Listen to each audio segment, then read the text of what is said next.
Hello, lovely Leo, and welcome to November. This is Gwendolyn. Welcome back to the channel, or if it's your first time here, welcome. I just did a whole reading for Leo and realized that I wasn't streaming live, so I'm going to use the same cards that came out and just do the reading for you now.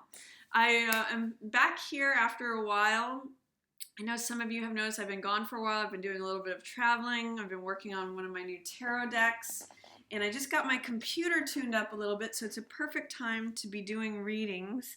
And I'm so happy to be back, so thank you for joining me for November. We just had a new moon in Scorpio at the end of October, which is a time of rebirth. Scorpio represents death and rebirth, so it's kind of like a reset energy. And with Halloween falling right in there at the end of October as we head into November, it's sort of got that death and rebirth energy to it. And the cards that I drew here open the month for you with this Hangman energy, which is a major Arcana card.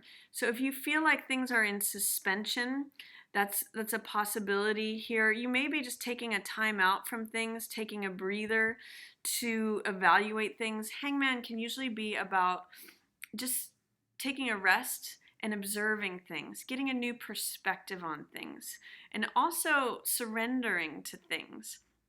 It could be that you're looking at a situation and you're just wanting to observe right now. And Hangman can be a comfortable energy or it can be an uncomfortable energy, depending upon how well you surrender to exactly what's going on. He can feel like he's strung up for all to see and feel very exposed, or he can begin to get comfortable in his discomfort. And that's where the enlightenment comes from with this card. It's a very powerful card. It's a spiritual card of enlightenment through having a 180, getting a different perspective.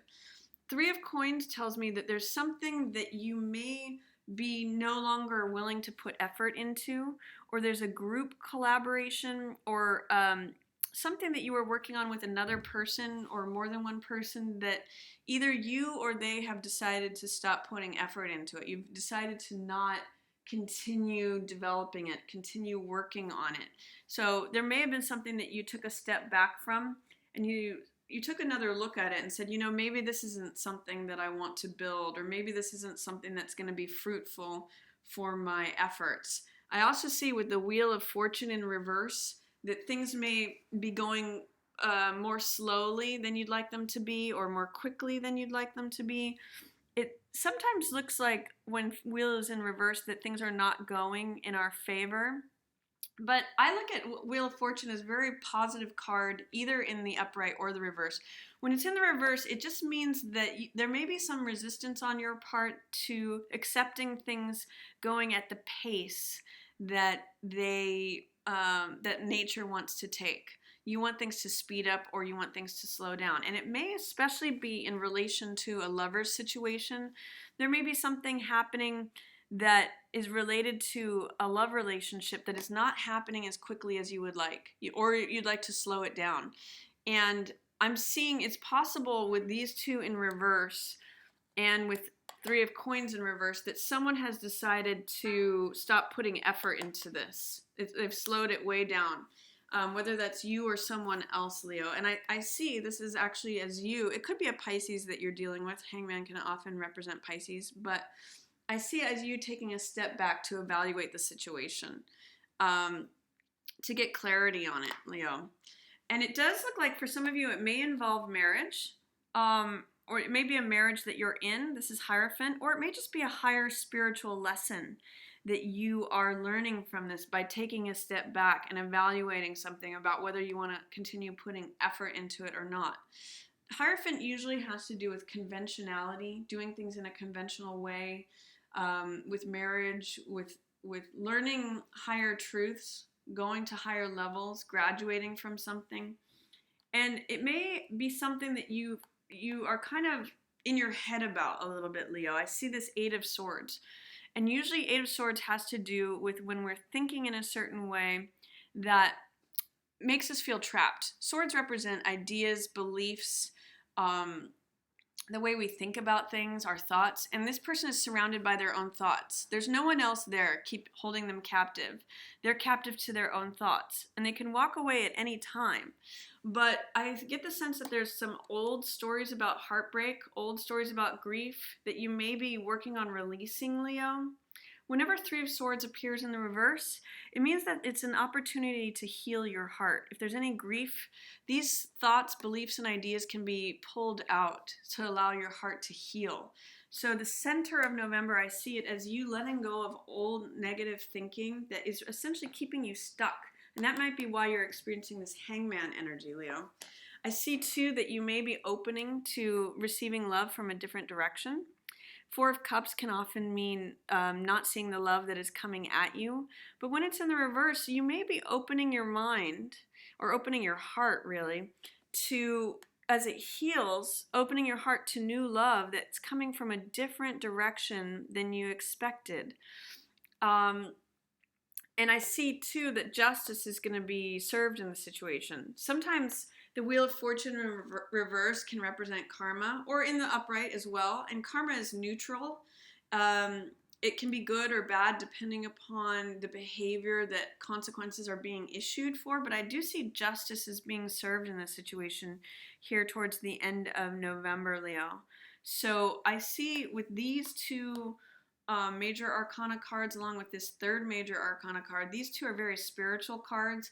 There is some sort of spiritual form of justice. And there may be a water sign that this is related to, Leo. There could be a Cancer, Scorpio, or Pisces that is involved with this. Knight of Cups is usually the messenger of love. And I see, justice may somehow be involved with this situation or this person. I do see a stop of communication here. This is Eight of Wands, which is in the upright. It means swift movement, communication, news coming in. With Eight of Wands in reverse, there's a stop of communication. It could be between you and this other person, maybe someone who's younger than you, Leo, or maybe someone who was a knight, someone who had their heart open to you. But I do see this as you, Leo, towards the end of the month. This is you sitting on your throne. And Queen of Wands energy is very leonine energy. It's confident. She's bold. She's attractive. She sort of takes action before sitting around and discussing things. She wants results. And she's very confident, she's very bold, she's very charismatic. So I see towards the end of the month, Leo, that if you did feel like you were in suspension or just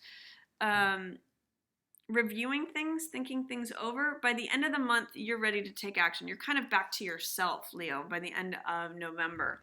So if there is a stop or a break in the action with the Wheel of Fortune and Three of Coins saying no longer building on something, a stop in the communication, I really see November as you kind of addressing getting out of your head and maybe healing your heart and seeing that love can come in from a different direction than you were maybe expecting it. Justice will definitely be served in the situation here, and there may be a break between you and a Knight of Cups person, but I see you kind of standing in your own energy, and maybe you're okay with that by the end of the month. So let's take a look and see if there's any questions. If anyone has a question that they want to type into the live chat, I'm going to be pulling a couple cards here just to ask, what does Leo need to know? What's some information for Leo for November? What can Leo most benefit from knowing, or what's a good point of focus for Leo for November? Please attend to any questions that Leo might have. I get the High Priestess. So this tells me that you already know something about the situation. You can trust your gut instinct. You already have an inner knowing about whatever the situation is. And another card that comes up is Lovers. So especially as it relates, you've got Lovers twice here.